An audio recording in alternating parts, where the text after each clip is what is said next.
l-erba' ta' 18 il-ġimgħa matul is-sena, sena 1. Qari mill-Evanġelju ta' San Mattew, kapitlu 15, versi minn 21 sa 28. Ġesu ħareġ minn hemm u telaq lejn Tir u Sidon. U ħarġet waħda mara Kananija minn dawk l-inħawi u qabdet tajjat u tgħid: Ħenna lija mulej bin David, binti għandha fiha xitan u madura ħafna.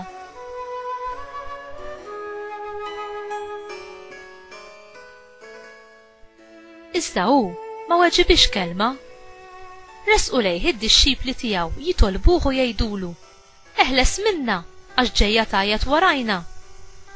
Imma hu qalilhom: Ma ġejtx mibgħut ħlief għannaġ li ntilfu mid-dar ta' Iżrael?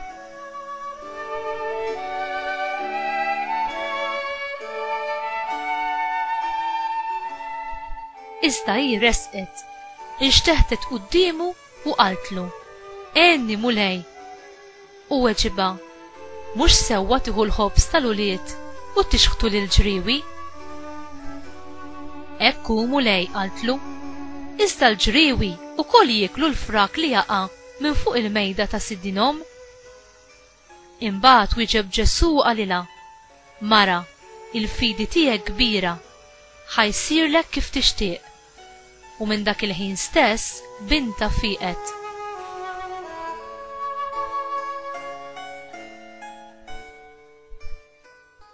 Il-kelma tal-mulej, tifħir lilek Kristu.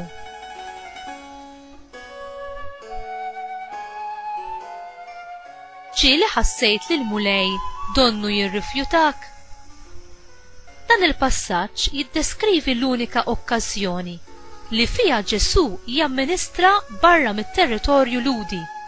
Tir u Sidon kienu 50 mil il fuq minn Iżrael fejn illum insibu l-Lebanon.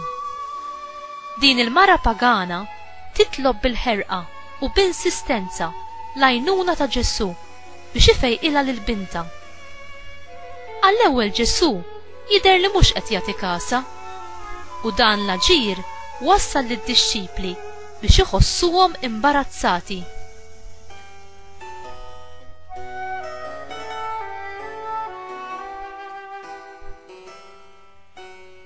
Ġesu jagħmel dan biex lil mara jgħaddiha minn prova ħalli jqawwilha l-fidi tagħha. Il-mara wieġbet għall-kumment ta' Ġesu, fidi li kien stħaqilha it-tifħir tal-mulej. Ħadd minn dawk li fittxew lil Ġesu b'fidi, kemm Lut kif ukoll pagani, ma ġew irrifjutati l-għajnuna tiegħu. Inti tfittxu lil Ġesu b'fidi ċerta li hu ser jagħtik l-għajnuna li teħtieġ?